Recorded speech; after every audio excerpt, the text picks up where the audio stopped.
জগতের নামে অশ্লীলতা আছে না নাই? এই টার্মটা আপনারা জানেন না? রূপালী জগৎ। কি জগৎ? আসলে কি রূপালী জগৎ না অন্ধকার জগৎ? আমার বোনেরা, আপনাদেরকে যে কি বলে তারা বুঝায়, রূপালী জগৎ শুনেই আপনি ভরকে যাবেন না। রূপালী জগতে যে নারী যত বেশি উলঙ্গ সে নাকি তত বেশি সাহসী। জানেন, বলে এটা একটা সাহসী নারী, খুব সাহসী পদক্ষেপ তার। যত বেশি শরীর থেকে কাপড় নামাতে পারবে, যত বেশি বস্ত্রহীন হয়ে নিজেকে প্রেজেন্ট করতে পারবে, সে নাকি তত বেশি সাহসী। আমার চট্টলার ভাইয়েরা, শয়তানের প্রথমে এজেন্ডা ছিল বনি আদমকে বস্ত্রহীন করা।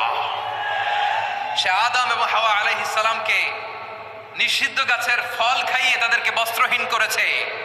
এই জামিনেও সে আমাদেরকে বস্ত্রহীন করতে চাইবে। এই রূপালী জগতের নামে তারা